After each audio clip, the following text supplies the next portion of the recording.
Had to slow down working on the international nurse spreader. It snowed outside.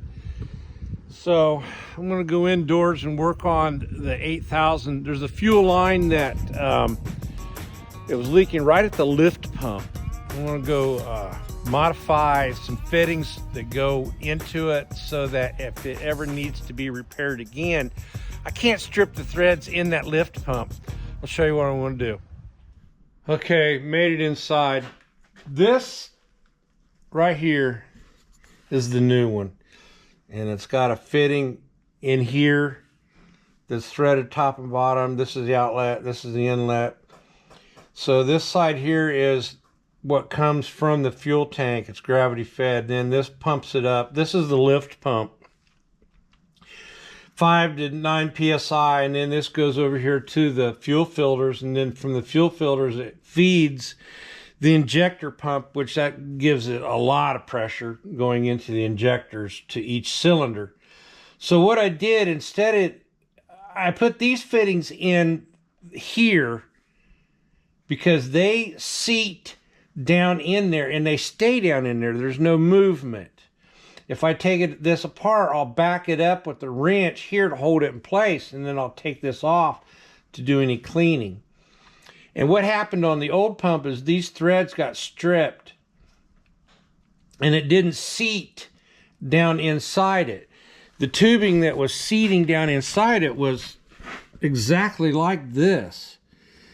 And what happens is this crushed fitting, when you tighten it up, it goes down inside there and then this bottoms out down in there. Well, if it doesn't sit in there just right, every time when you work on it, it's going to tendency to leak. So what I did is I cut all that off and then I made a fitting like this. And what happens with this fitting is it's flared, and when I tighten it up, it will seat onto the top of this fitting. And I'll show you some of those pictures of it. All right, start off with, these fittings are brass and they're called weatherhead fittings. You can get them at pretty much any automotive store.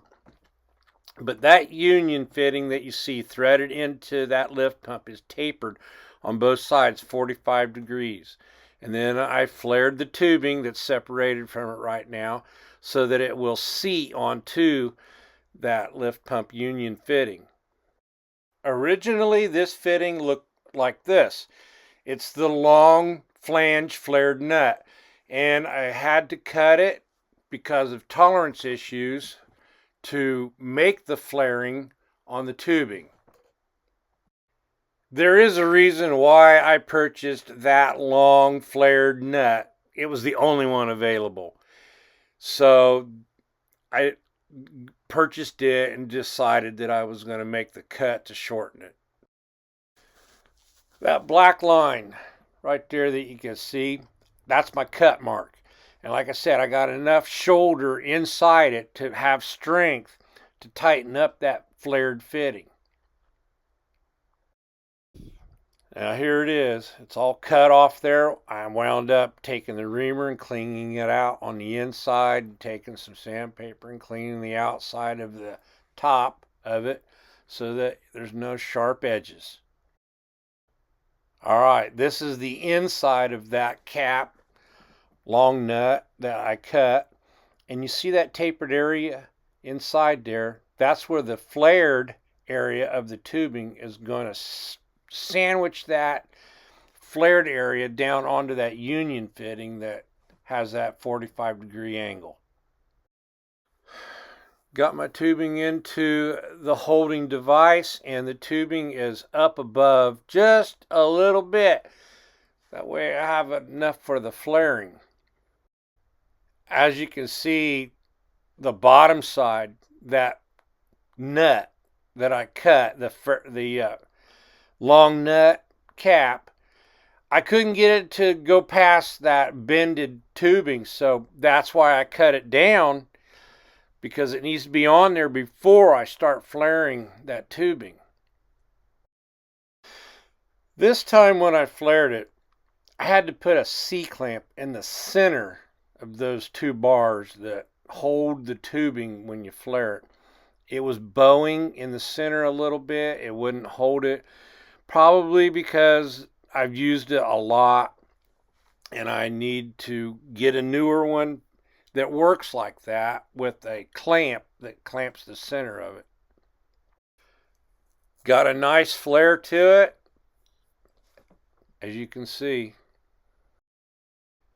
Here's another angle of it. There's no splits in the tubing. It's nice and surfaces correct all the way around.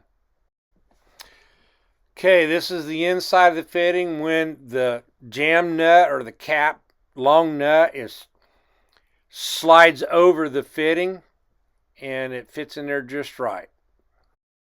All the fittings are made up and I've got the lift pump put onto the injector pump properly. There is a horseshoe plate that goes on for after you get it in place and you got to bolt it up just right. Now I'm putting on the fittings top and bottom after I had made them up properly. Now inspect everything, make sure it's looking good, and now I need to inspect the oil fill in the injector pump. It is separate from the crankcase. Got to fill it up, and this is the high level fill area. Once it starts coming out, then stop putting oil in it and plug it off. All right, it's back together. I hope everyone understands what I did. Most of the diesel tractors have the same lift pump. I'm pretty sure like the 4000 and up. The 6610 has that lift pump. The fittings might be a little bit different, but that's all that was available at the time when I went to go get some parts. I want to hurry up and get it going. It's running.